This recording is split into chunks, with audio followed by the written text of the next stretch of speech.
안녕하세요. 혹시 영어 문장 만드는 거 좀 막막하게 느끼셨나요? 오늘은 마치 레고 블록을 조립하는 것처럼 영어 문장을 만드는 가장 기본적인 원리를 하나하나 차근차근 파헤쳐 보려고 합니다. 자, 기초부터 튼튼하게 저랑 같이 한번 시작해 보실까요? 한번 상상해 보세요. 단어라는 이 작은 블록들을 가지고 정해진 설계도에 맞춰서 착착 끼워 맞추기만 하면 완벽한 문장이라는 멋진 구조물이 완성되는 거죠. 이게 가능할까요? 네, 충분히 가능합니다. 사실 영어 문장 구조는 우리가 생각하는 것보다 훨씬 더 논리적이고 체계적이거든요. 자, 그럼 조립을 시작하기 전에 제일 먼저 뭘 알아야 할까요?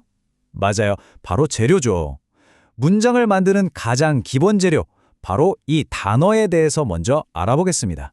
단어의 가장 기본 성질 중 하나는 바로 개수예요. 아주 간단합니다. 단수는 짝 하나, 복수는 둘 이상을 말하는 거죠. 여기 그림처럼요. 한 명은 단수, 여러 명은 복수. 예를 들어 보이는 단수, 보이스는 복수가 되는 거예요. 쉽죠? 나의 아이나 그 희처럼 한 사람도 단수, 우리 위나 그들 대이처럼 여러 사람은 복수인 거고요. 우리가 쓰는 레고 블록도 모양이 다 다르잖아요. 단어들도 마찬가지로 각자 다른 역할과 성질을 가지고 있어요. 문법에서는 이걸 8가지 종류, 바로 팔품사라고 부릅니다. 이 재료들의 특징을 제대로 알아야 우리가 원하는 문장을 정확하게 조립할 수 있겠죠? 첫 번째 재료는 명사입니다. 세상에 있는 모든 것들에 붙여진 이름이라고 생각하면 제일 쉬워요. 책상, 자동차처럼 눈에 보이는 것도 있고, 사랑, 우정처럼 눈에 보이지 않는 것들도 모두 명사랍니다. 문장 안에서는 주로 주인공인 주어나 행동의 대상이 되는 목적어 역할을 맡아요. 대명사는 이름 그대로 명사를 대신하는 말이에요. 철수는 학생이다, 철수는 착하다. 이렇게 계속 철수를 반복하면 좀 어색하잖아요?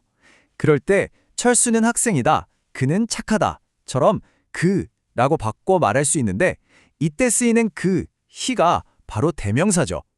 훨씬 자연스럽죠? 동사는 문장의 심장이라고 할 수 있어요. 주인공, 즉 주어의 움직임이나 상태를 설명하거든요.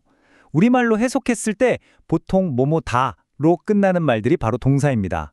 먹다, 달리다처럼 직접적인 움직임을 나타내기도 하고요. 비동사처럼 뭐뭐이다, 뭐뭐에 있다 같은 상태를 나타내기도 합니다. 형용사는 명사를 예쁘게 꾸며주는 장식품 같은 역할을 해요. 행복한 소녀, 슬픈 영화처럼 명사가 어떤 상태인지, 어떤 성질을 가졌는지 더 자세하게 설명해 주는 거죠. 우리말 받침이 니은으로 끝나는 경우가 많다는 거, 이거 알아두면 정말 유용한 팁이 됩니다.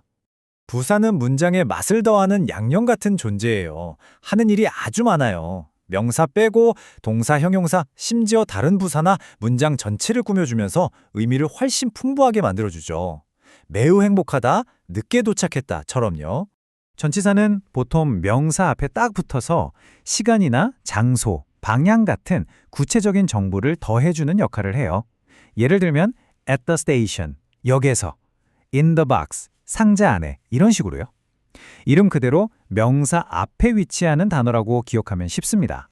접속사는 단어와 단어, 문장과 문장을 딱 붙여주는 강력 접착제라고 생각하시면 돼요. 그리고 and, 그러나, but, 그래서, so 같은 단어들 덕분에 우리가 더 길고 복잡한 생각도 표현할 수 있게 되는 거죠. 자, 마지막 8번째 재료는 감탄사. 말 그대로 와우, 오처럼 우리의 놀라움이나 기쁨 같은 강한 감정을 표현하는 독립적인 단어들이에요. 문장 구조에 직접적인 영향을 주진 않지만 감정을 아주 생생하게 전달해 주죠.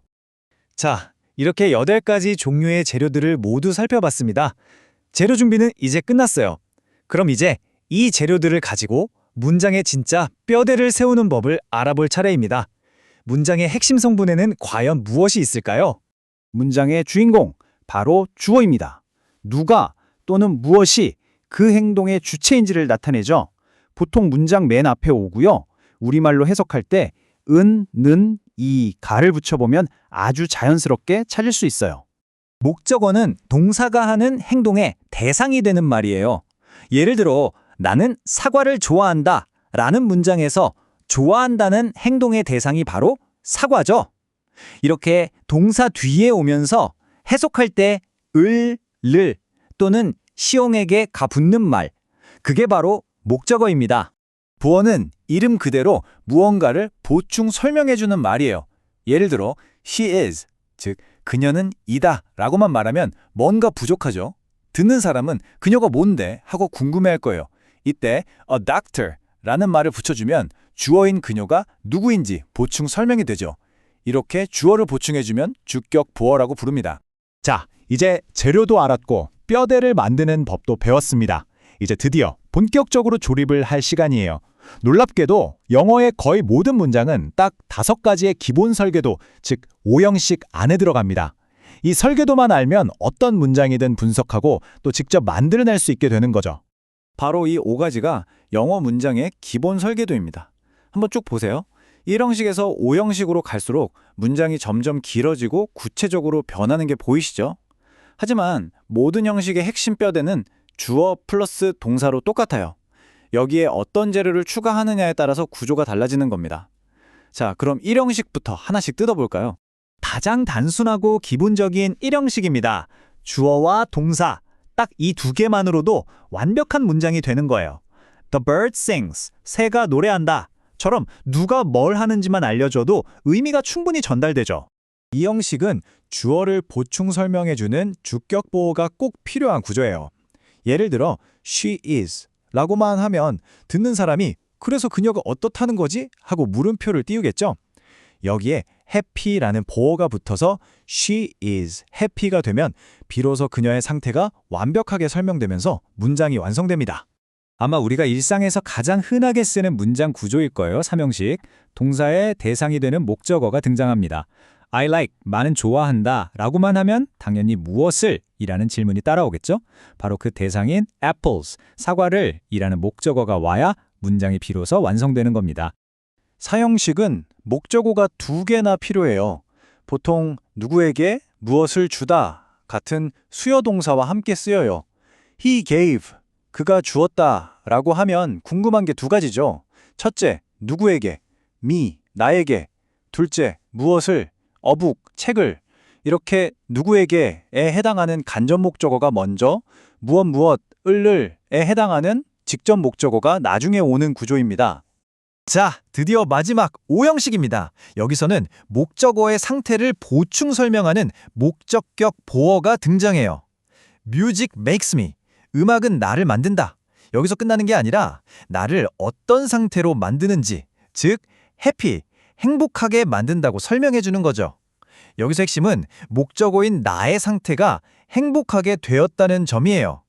오늘 우리는 문장을 만드는 8가지 재료부터 5가지 기본 설계도까지 문장 조립의 모든 것을 살펴봤습니다. 이제 여러분의 손에는 모든 재료와 설계도가 쥐어져 있는 셈이에요. 자, 이 지식을 바탕으로 여러분이 직접 만들어 볼 첫 번째 문장은 무엇인가요? 작고 간단한 문장이라도 괜찮아요. 모든 위대한 건축물은 결국 작은 블록 하나에서 시작되는 법이니까요.